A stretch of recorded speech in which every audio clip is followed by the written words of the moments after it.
Hindi naman na kailangan na may okasyon lagi para makakain ng special na dish. Simpleng mga sangkap lang naman to at affordable, makakain na tayo ng masarap. Ganito lang kadali ang white lasagna, makaluto na agad tayo gamit ang kawali.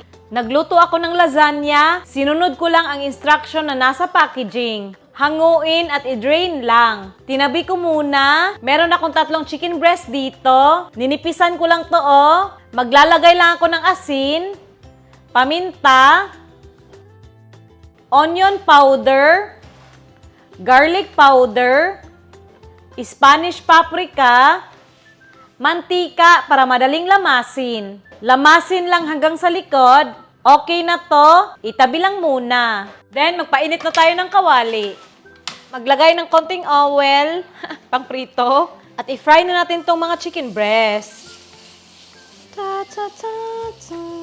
Yan, hayaan lang muna natin hanggang mag-brown. Tsaka balik ta rin para kabilang side naman.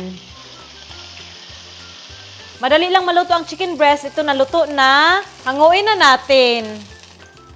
Ito na, dito lang muna sa gilid.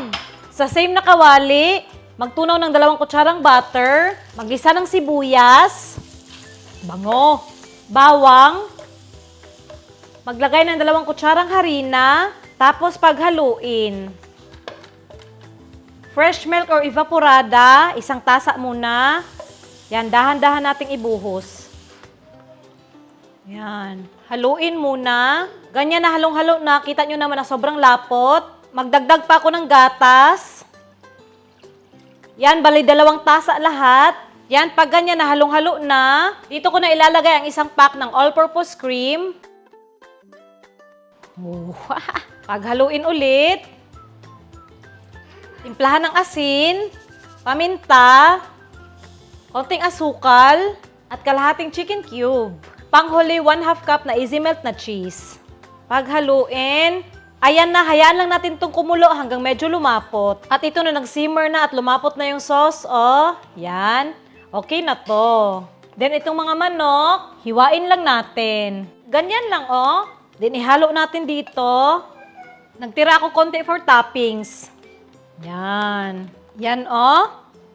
Balik tayo dito sa mga lasagna pasta na niluto ko kanina. Isa muna. Magpahid tayo ng sauce. Grabe na pahid. Maglagay, guys. Ganyan lang, oh. Nasapat lang yung sauce. I-roll na natin to or lukutin na natin. Ganyan, oh. Then, sa malinis na kawali, maglagay lang ng sapat na sauce sa bottom. Tapos, ilagay na natin tong lasagna roll. Yan.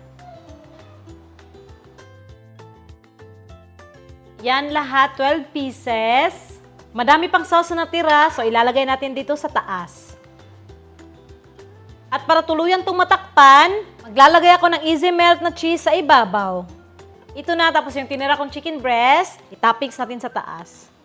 Yan. Dito na natin bubuksan ng apoy sa mahina lang. Takpan hanggang matunaw lang yung cheese. At ito, natuluyan na nag-melt yung cheese. Pwedeng-pwede na ito i-serve at kainin ha. Patayin natin ang apoy. Tanggalin natin itong butin.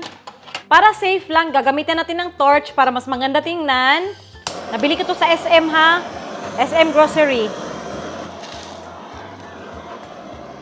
Yan. Tapos padamo lang, dried parsley. Ito na ang white lasagna natin. Diba ang ganda tingnan? Pwede rin isama sa mga handaan. Try na natin, no? Yan. Isa pa kasi kakain ako ng 2. Yan. Tikman na natin. Kain. Napakasarap. Oh.